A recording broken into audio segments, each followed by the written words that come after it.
자유하네. 죄와 사망으로부터 나의 삶은 변하고 나 충만하네. 다시 한번 시작됐네. 시작됐네. 우리 주님의 능력이 나의 삶을 다스리고 새롭게 하네. 자유하네. 죄와 사망으로부터 나의 삶은 변하고 나 충만하네. 은혜로다. 주의 은혜 한량없는 주의 은혜. 은혜로다. 주의 은혜 변함없는 신실하신 주의 은혜. 은혜로다. 주의 은혜 한량없는 주의 은혜. 은혜로다. 주의 은혜 변함없는 신실하신 주의 은혜. 변함없는 신실하신 주의 은혜. 변함없는 신실하신 주의 은혜.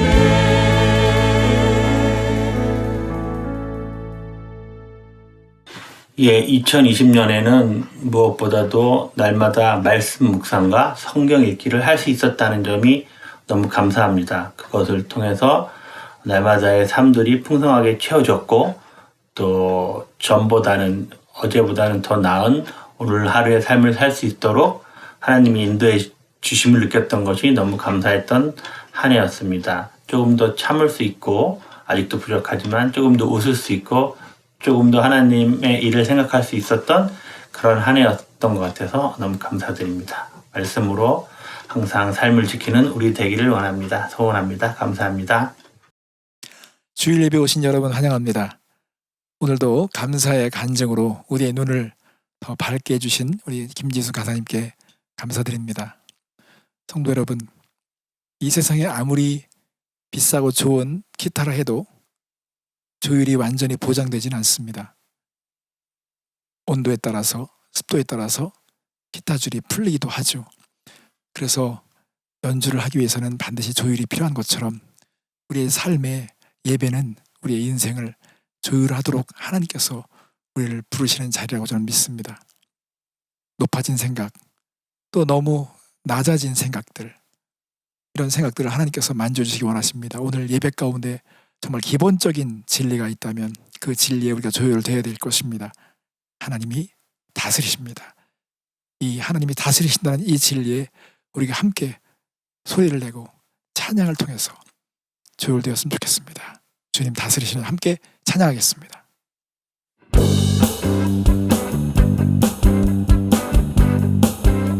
주 다스리시네. 주 다스리시네. 모두 주 모든 만물을 주 소원하시는 대로 주 이루시도다. 다시 한번 주 다스리시네. 주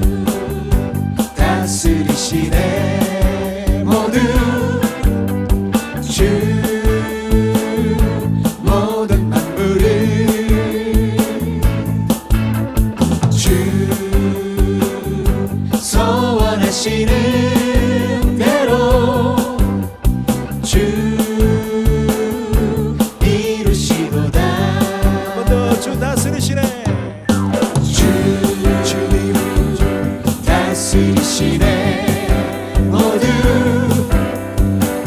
주님 모든 만물을 주 소원하시는 대로 주 이루시도다 주님 다시 오시리 주 다시 오시리 이제 주 약속하셨네 주 진실하시니 아멘 주 나타내시리 한 번 더 고백합시다. 주 다시 오시리 주 다시 오시리 이제 주 약속하셨네 주 진실하시니 아멘 주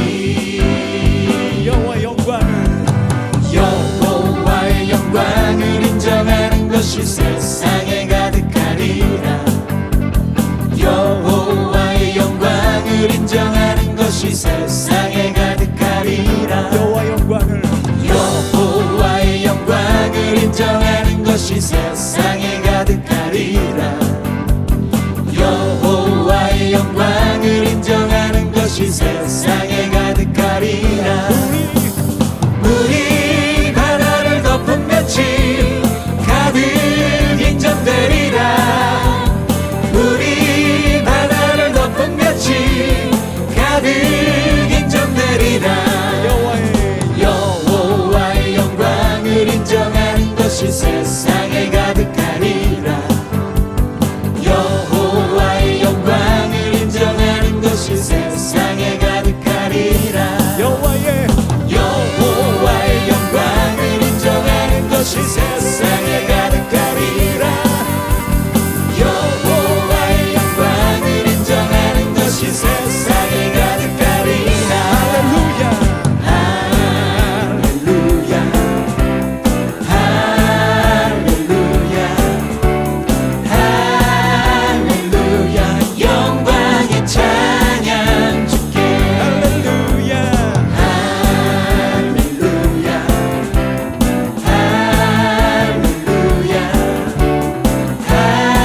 할렐루야 영광의 찬양 주께 주께 영광 주께 영광 돌리세 주께 영광 돌리세 주께 영광 돌리세 주께 영광 돌리세 주께 영광 돌리세 주께 영광 돌리세 주께 영광 돌리세 주께 영광 돌리세 할렐루야 할렐루야 할렐루야 영광의 찬양 주께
걷더니 그 빛나는 영광 나타나 온 세상 빛이었네. 주 말씀을 믿는 사람은 그 마음이 시원하고 주 명령을 준행하는 자 그 길이 환하겠네.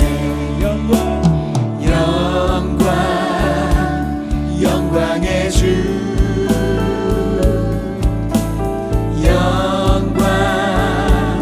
영광의 주. 밝은 금이 내게 비추었네. 영광의 주,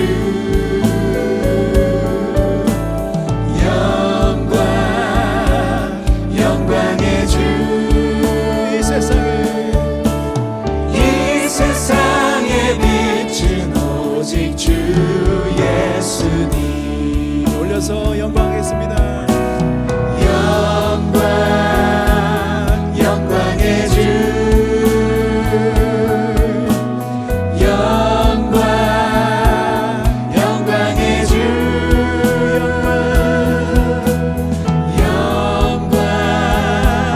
영광의 주,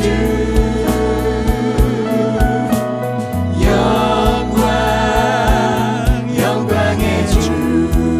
나의 하나님, 나의 하나님 내 구주를 찬양. 나의 입술로 기뻐 외치며 찬양. 할렐루야, 할렐루야. 다시 한번 나의 하나님, 나의 하나님 내 구주를 찬양. 나의 입술로 기뻐 외치며 찬양. 할렐루야,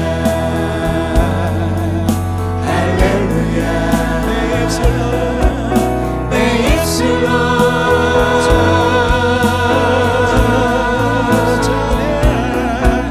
내 노래로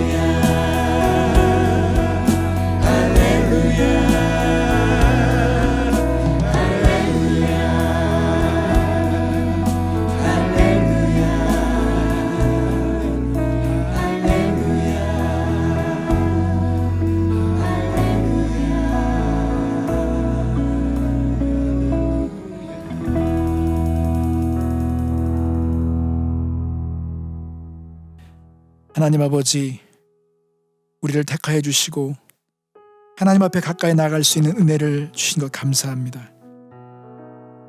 하나님이 베풀어 주신 은혜와 사랑과 구원의 기적들을 찬양합니다. 우리의 입술과 노래로 찬양을 받아 주시옵소서. 오늘도 아버지의 풍성한 사랑에 힘입어 예배할 수 있어서 너무 좋습니다. 하나님 아버지, 우리 속에 거짓된 생각이나 교만한 구석이 있다면 밝히 드러내 주시고 볼 수 있는 눈을 허락하여 주시옵소서.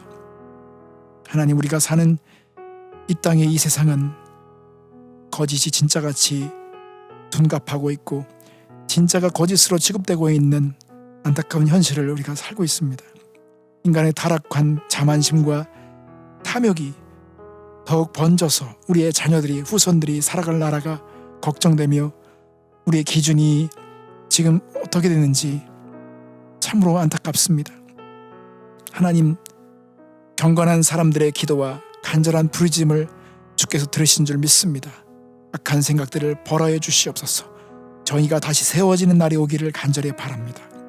먼저 주님의 나라와 의를 구하는 감각들을 다시 되찾을 수 있도록 허락하여 주시옵소서. 하나님, 다시금 우리 가정과 일터 안에 하나님을 되찾는, 하나님이 하나님 되시는 부흥이 찾아오기를 간절히 원합니다. 방패가 되시는 하나님, 정직한 자들을 구원해 주시고 겸손한 자들에게 은혜를 베풀어 주시며 아름다운 곳으로 입혀 주시옵소서. 다니엘에게 주셨던 비전과 사명을 우리도 보게 해주시고 우리의 본분을 깨달아 알게 하여 주시옵소서. 오늘도 주님의 마음을 우리가 찾습니다. 우리의 귀를 열어서 주의 음성을 듣는 복된 시간 되게 해 주시옵소서. 감사드리며 예수님의 이름으로 기도했습니다. 아멘. 계속해서 알리는 말씀 듣도록 하겠습니다. 안녕하세요. 조현영입니다. 광고 말씀 전해드리겠습니다. 오늘도 IM교회 예배 함께 해주신 여러분을 환영합니다. 이제 1년이 다 지나가고 있는데 영상 예배로 여러 곳에서 함께 해주신 분들께 다시 한번 감사를 드리고요. 마지막 남은 한 달도 끝까지 함께 해주시길 바랍니다. 의리가 있잖아요.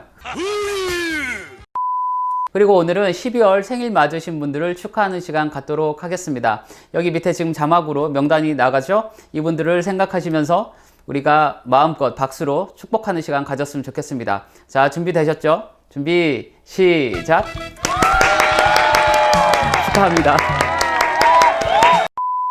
네, 다음 두 번째 광고입니다. 코로나 바이러스 관련 광고인데요. LA는 이미 이동 제한령이 시행되고 있고 상황에 따라서는 더 강력한 행정명령이 시행될 거라는 소식들이 들려오고 있습니다. 그래서 여러분 이 시간을 어떻게 보내실지 잘 계획을 세우셨으면 좋겠고요. 특별히 가정 안에서 가족들과 함께 보내실 수 있는 계획들을 잘 세우시면 이 시간을 유익하게 보내실 수 있을 거라 생각됩니다. 그리고 무엇보다 우리가 기도를 해야 되는 시간이라고 생각이 되는데 특별히 우리 의료진들을 위해서 기도하는 시간들을 더 많이 가지시길 바랍니다. 의료 붕괴라는 말이 나올 정도로 지금 의료계에서도 많이 힘들어하고 있는데 그들의 손길을 통해서 하나님이 더 많은 치유의 역사들을 일으키실 수 있도록 우리가 기도로 섬겼으면 좋겠습니다.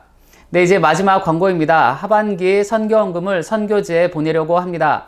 그래서 작정하신 선교헌금을 교회에 보내주시면 저희들이 선교지로 전달하도록 하겠습니다.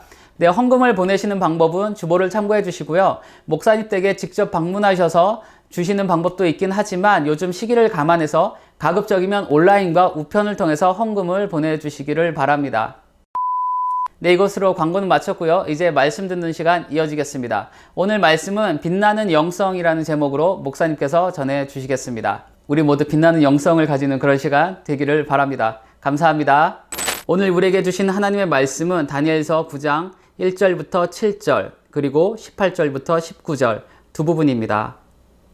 메대 족속 아하수에로의 아들 다리오가 갈대아 나라 왕으로 세움을 받던 첫 해 곧 그 통치 원년에 나 다니엘이 책을 통해 여호와께서 말씀으로 선지자 예레미야에게 알려주신 그 연수를 깨달았나니 곧 예루살렘의 황폐함이 70년 만에 그치리라 하신 것이니라. 내가 금식하며 베옷을 입고 재를 덮어쓰고 주 하나님께 기도하며 간구하기를 결심하고 내 하나님 여호와께 기도하며 자복하여 이르기를 크시고 두려워할 주 하나님 주를 사랑하고 주의 계명을 지키는 자를 위하여 언약을 지키시고 그에게 인자를 베푸시는 이시여 우리는 이미 범죄하여 패역하며 행악하며 반역하여 주의 법도와 규례를 떠났사오며 우리가 또 주의 종 선지자들이 주의 이름으로 우리의 왕들과 우리의 고관과 조상들과 온 국민에게 말씀한 것을 듣지 아니하였나이다. 주여 공의는 주께로 돌아오고 주여 공의는 주께로 돌아가고 수치는 우리 얼굴로 돌아옴이 오늘과 같아서 유다 사람들과 예루살렘 거민들과 이스라엘이 가까운 곳에 있는 자들이나 먼 곳에 있는 자들이 다 주께서 쫓아내신 각국에서 수치를 당하였사오니 이는 그들이 주께 죄를 범하였음이니이다. 나의 하나님이여 귀를 기울여 들으시며 눈을 떠서 우리의 황폐한 상황과 주의 이름으로 일컫는 성을 보옵소서. 우리가 주 앞에 간구하옵는 것은 우리의 공의를 의지하여 하는 것이 아니요 주의 긍휼을 의지하여 함이니이다. 주여 들으소서. 주여 용서하소서. 주여 귀를 기울이시고 행하소서. 지체하지 마옵소서. 나의 하나님이여 주 자신을 위하여 하시옵소서. 이는 주의 성과 주의 백성이 주의 이름으로 일컫는 바 됨이니이다. 아멘. 오늘 우리에게 주시는 하나님의 말씀이었습니다.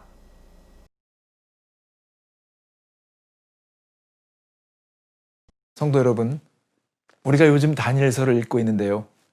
다니엘은 알면 알수록 정말 놀랍습니다. 그는 성직자나 제사장이 아니었습니다. 하나님을 믿는 평신도였으며 정치가였습니다. 사람들은 다니엘의 꿈을 해석하고 사자굴에서 살아나온 사람으로 기억하는 경우가 많습니다. 하지만 우리는 그가 어떤 이유로 사자굴에 들어갔는지, 어떤 종교적인 함정에 빠져서 들어갔는지를 알아야 합니다. 다니엘이 사자굴에 들어간 이유는 그의 멈추지 않는 기도 생활이었습니다.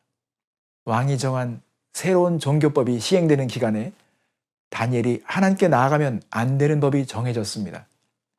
하나님께 기도하면 벌을 받게 돼서 사자굴에 들어가는 그런 처벌을 받게 되었습니다.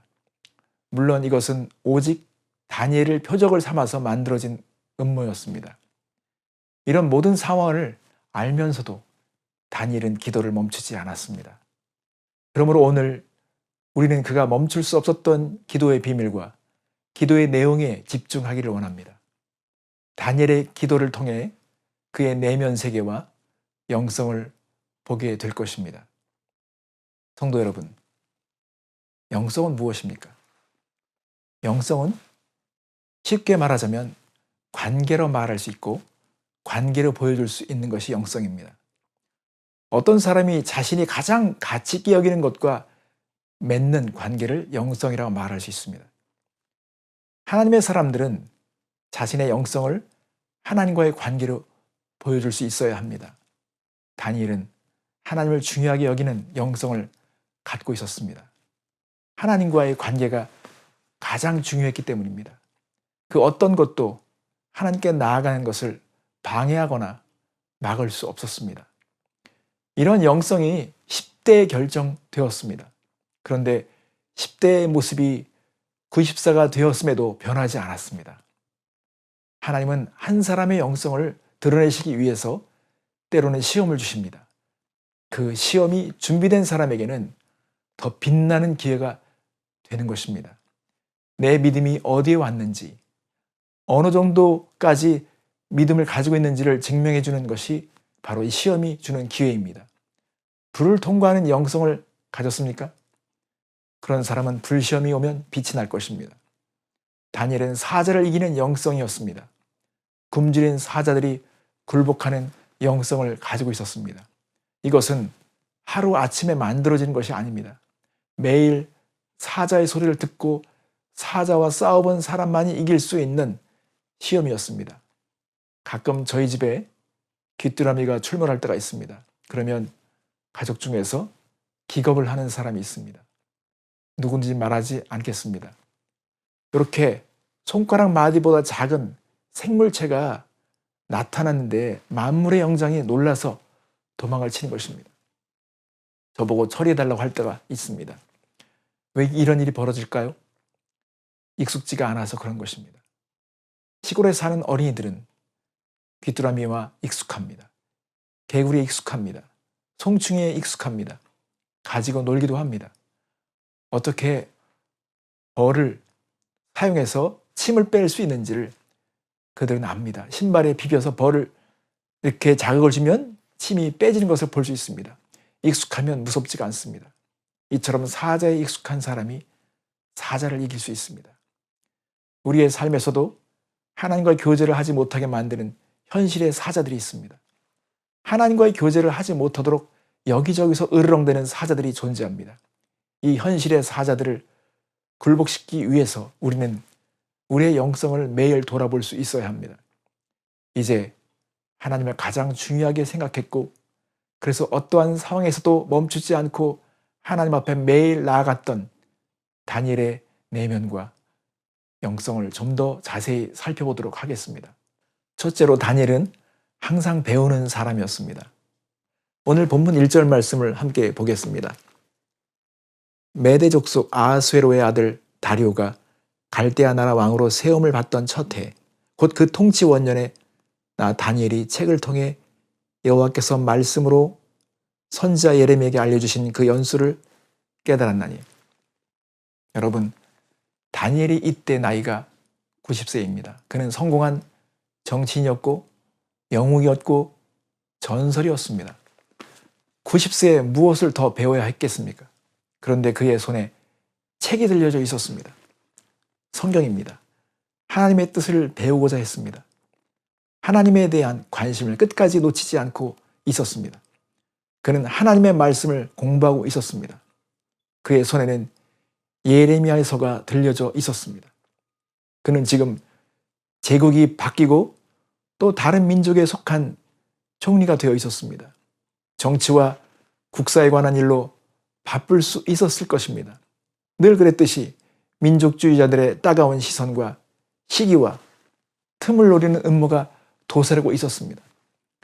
그 자리를 유지하고 보존하려면 인간 관계와 처세의 눈을 돌려야 하는 바쁜 상황이 있었을 것입니다.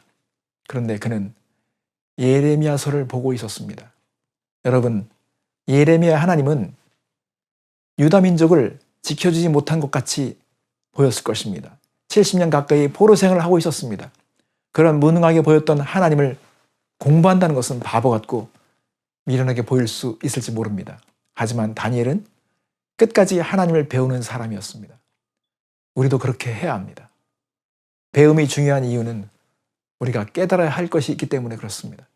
깨닫는 만큼 성장하고 앞으로 나아갈 수 있기 때문입니다. 깨닫는 것이 너무나 중요합니다. 이치를 깨닫고 원인과 결과를 깨달아야 합니다. 핵심을 깨달아야 합니다. 깨달음은 연결을 볼 수 있게 해줍니다. 원인과 결과의 연결을 볼 수 있게 해줍니다. 깨달음을 통해 바른 연결이 이루어지면 기적을 낳습니다. 전기가 바르게 연결되면 불이 들어온 것처럼 깨달음은 전에 보지 못한 것을 보게 해줄 수 있는 것입니다.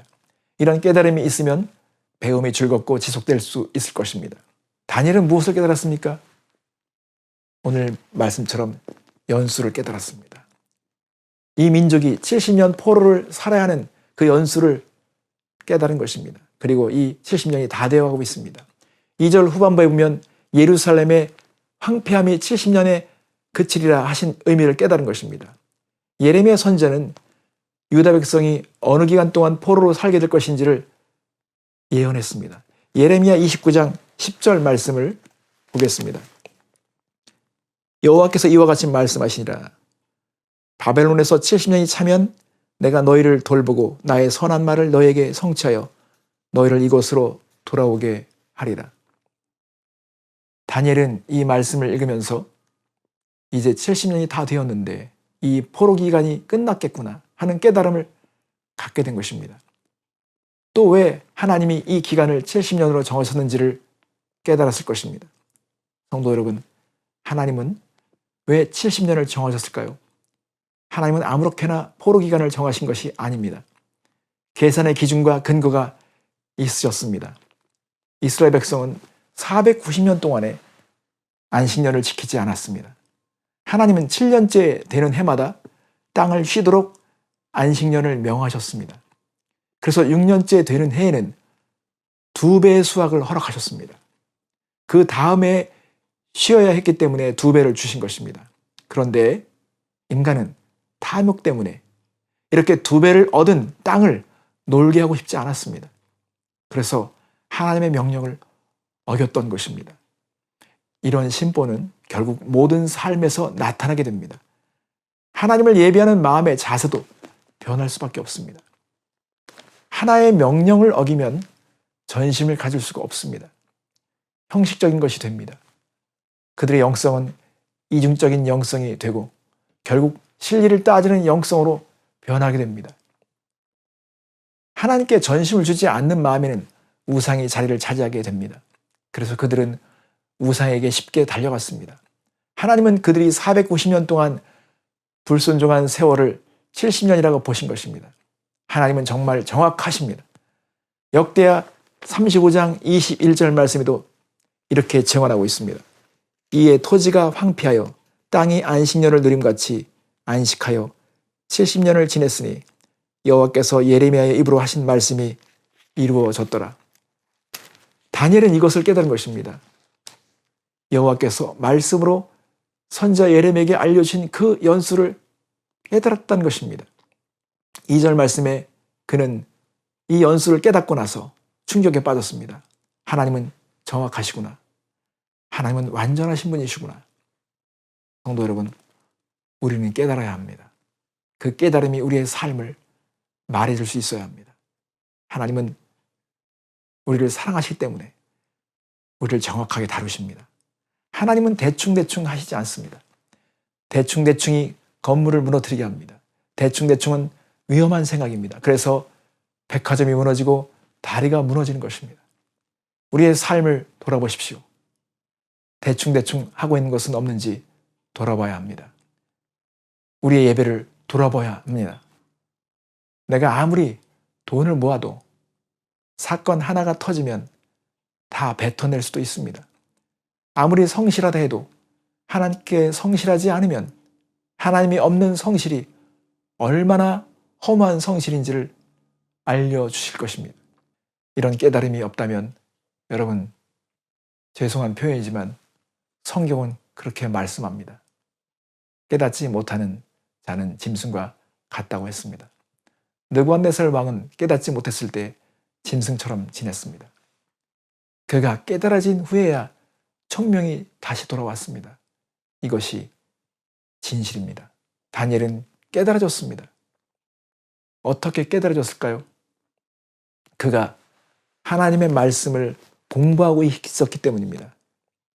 진정한 깨달음은 연결이 되어야 합니다. 하나님의 손길과 내 삶이 연결되어야 합니다. 내 삶이 보여야 합니다.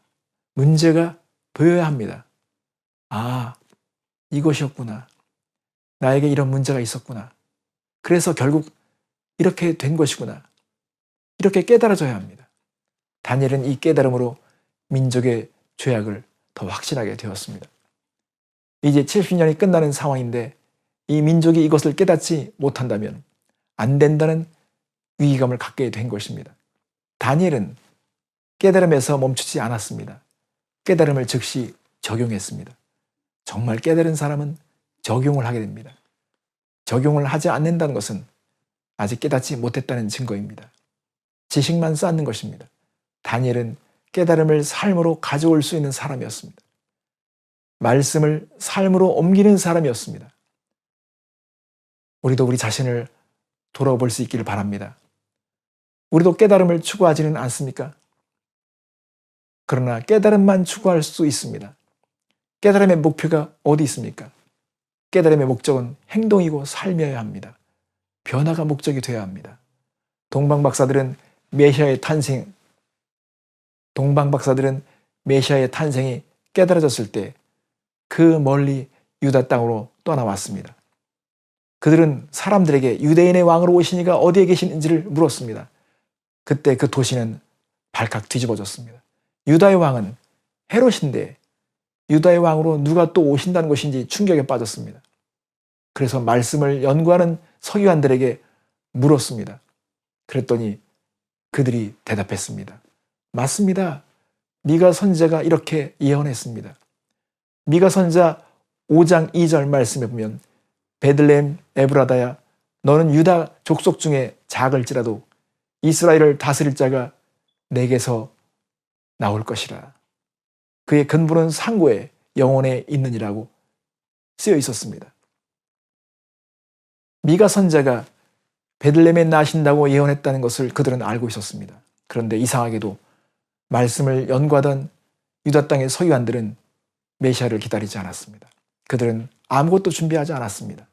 그들은 하나님의 말씀을 가지고 있었지만 삶에는 어떤 일도 진행되지 않았습니다. 말씀에 순종하지 않으면 그분을 알아보지 못할 것입니다. 우리는 지금 대강절을 보내고 있죠. 예수님이 이 땅에 왜 오셨는지 깨달았다면 우리의 삶의 변화가 있어야 하는 것입니다. 예수님과 연결되어 있어야 하는 것입니다. 그래야 성탄절이 가슴 벅차고 기쁜 날이 될 것입니다. 두 번째로 다니엘은 기도로 나아가는 사람이었습니다. 오늘 본문 3절 말씀을 보겠습니다. 내가 금식하며 베옷을 입고 제를 덮어쓰고 주 하나님께 기도하며 간구하기를 결심하고. 다니엘은 즉각 기도로 반응을 했습니다. 말씀을 깨닫고 나니 사명감과 책임감이 더 느껴졌습니다. 다니엘은 민족의 죄악을 보았습니다. 지도자들의 죄악을 보았습니다. 그래서 무서운 생각이 들었습니다. 이제 70년 복역의 때가 끝나가는데 우리 민족이 정말 깨달았을까? 회개를 했을까? 그렇게 무섭게 예레미야 선지자를 몰아치고 외면하고 불순종했던 사람들이 깨달아졌을까? 지금은 더구나 세대가 바뀌었습니다. 이 새로운 세대들은 하나님의 진실을 알고 있을까? 역사의 교훈을 배우지 못하면 아무 소용이 없습니다. 해결된 것이 아닙니다. 그래서 두려울 수밖에 없습니다. 성도 여러분, 다니엘이 무슨 죄를 지었습니까? 자신의 죄가 아닐 수 있었습니다. 그리고 70년 벌을 받았기에 이제 복역이 끝난 것입니다. 그런데 왜 다니엘은 이런 행동을 보이고 있는 것입니까? 역사의 교훈을 제대로 배우지 못하면, 대비하지 못하면 다시 반복되기 때문입니다. 예를 들어 볼까요? 파리의 문제가 무엇입니까? 더러운 냄새가 나면 파리가 모여들게 되어 있습니다. 그러면 근본을 처리해야 합니다.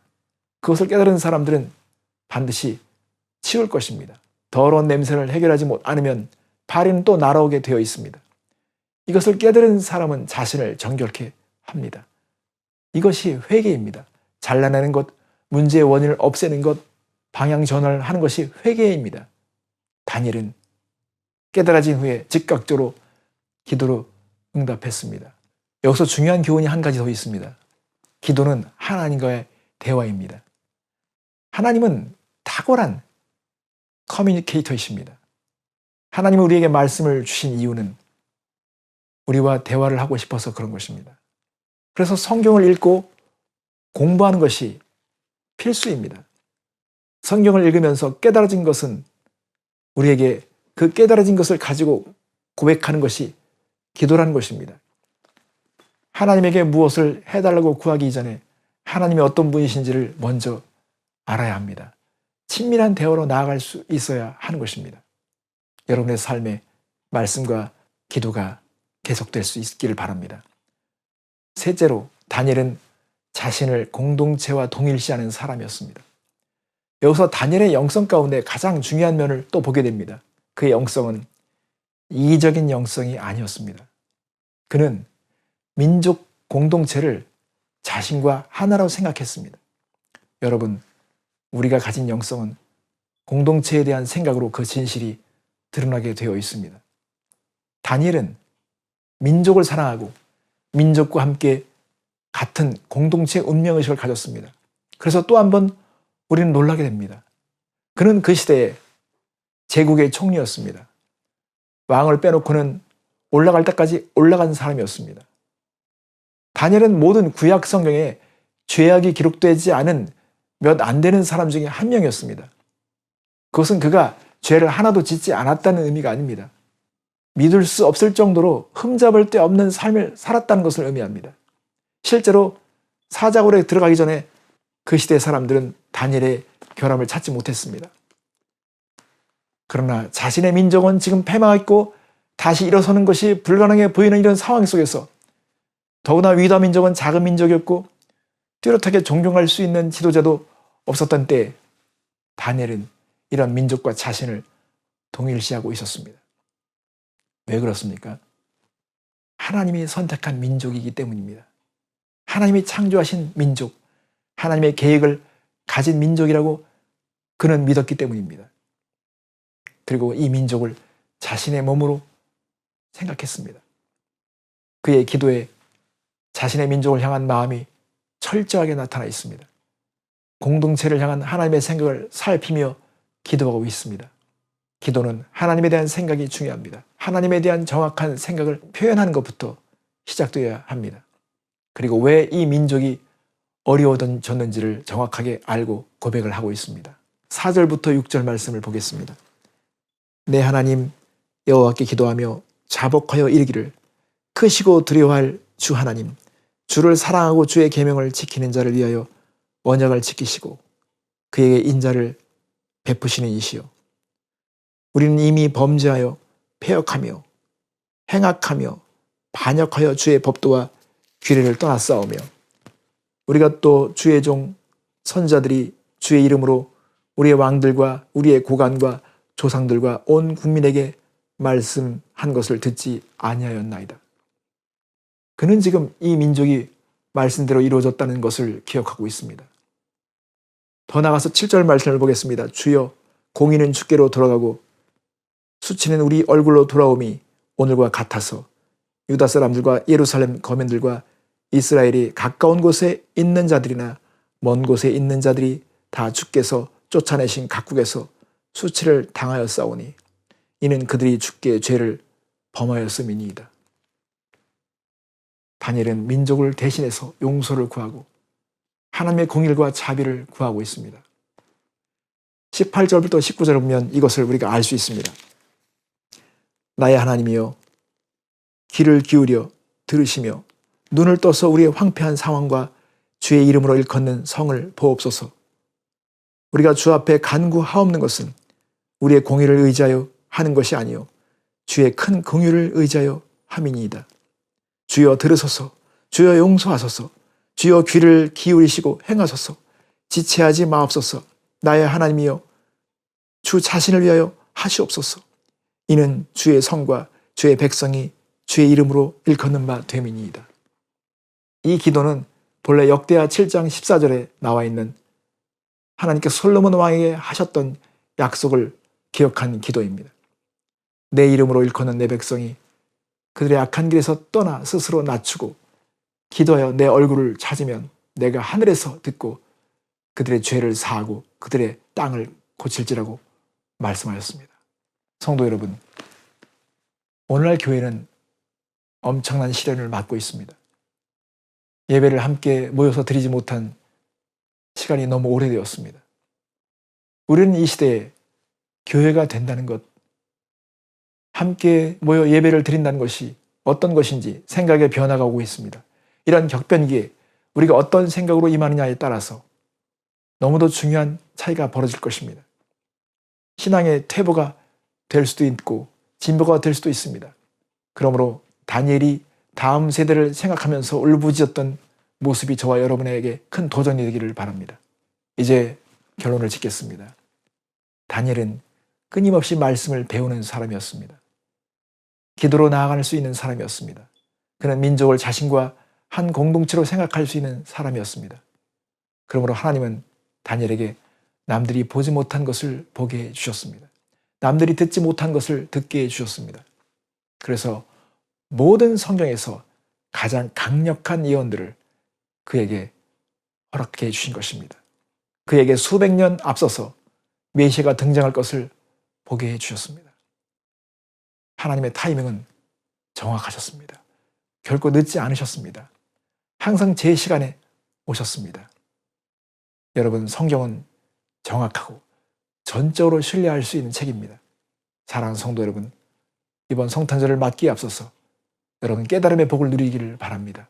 이전보다 더 가까이 말씀을 읽고 공부할 수 있기를 바랍니다. 말씀을 깨달아 예수님과 더 친밀하게 연결되어 있을 수 있기를 바랍니다. 다니엘이 기도를 멈추지 않았던 것처럼 매일 하나님께 나아갑시다. 나라를 위해 기도합시다. 우리의 죄악을 회개하고 자비와 긍휼을 베풀어 주시기를 기도합시다. 특별히 교회를 위해 기도해 주시길 바랍니다. 이 어려운 때를 견뎌내고 있는 우리 지체들을 위해서 서로 중보합시다. 말씀과 기도로 무장되어서 이번 성탄절이 더 복되고 충만하기를 바랍니다. 기도하겠습니다. 다니엘을 준비시켜 주신 하나님 아버지, 다니엘을 통해서 하나님을 어떻게 섬기는지, 어떻게 말씀을 소중히 여기며 기도로 나아가는지를 도전받게 해주셔서 감사드립니다.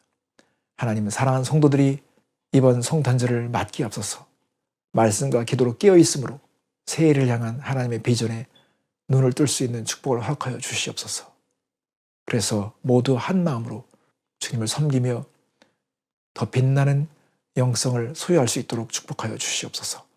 감사드리며 예수님의 이름으로 기도했습니다. 아멘. 이제 오늘 마지막 찬송을 할 텐데요. 우리의 삶은 오늘 우리가 예배한 것처럼 또 이 말씀을 들은 것처럼 그것을 증명해내는 삶을 살아야 하는 것입니다. 그것이 삶의 예배가 되겠습니다. 여러분, 우리의 삶에서 하나님이 다스리신다는 이 진리, 또 주님이 다시 오신다는 이 진리를 선포하는 여러분 되셨으면 좋겠습니다. 함께 찬양하겠습니다.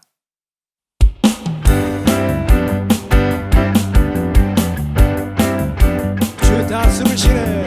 주 다스리시네. 주 모든 만물을 주 소원하시는 대로 주 이루시도다. 주 다시 오시리. 주 다시 오시리. 이제 주 약속하셨네. 주 진실하시니 아멘. 주 나타내시니. 한 번 더 주 다시 오시리. 주 다시 오시리. 이제 주 약속하셨네. 주 진실하시니 아멘. 주 나타내시리. 주 나타내시니. 주 나타내시리. 주 나타내시리.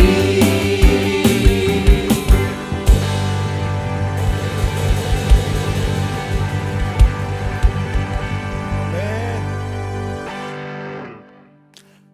기도하겠습니다. 하나님 아버지, 오늘도 우리에게 깨달음을 주시고 사명과 본분을 알게 해주신 은혜를 감사드립니다. 한 주간 동안 하나님을 주목하는 진실한 예배자들이 되게 하여 주시옵소서.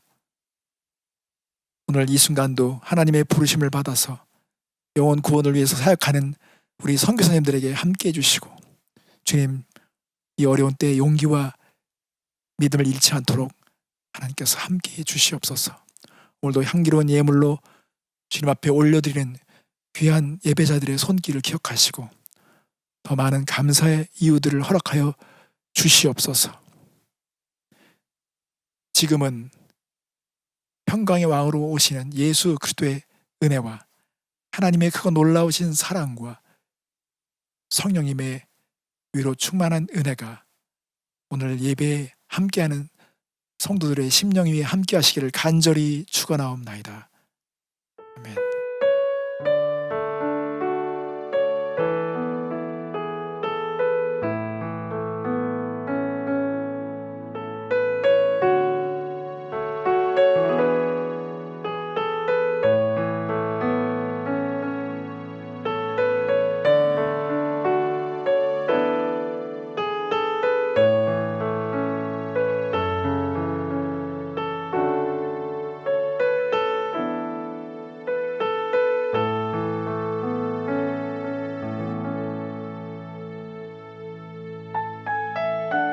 우리가 대강절 기간을 보내고 있습니다. 의미 있는 성탄절을 맞기 위해서 우리가 예수님을 기다리고 사모하는 마음으로 이 시간들을 보냈으면 좋겠습니다. 한 주간 동안 말씀과 기도를 통해서 예수 그리스도를 많이 생각하고 기다리는 여러분 되셨으면 좋겠습니다. 여러분 평안하세요. 사랑합니다. 샬롬.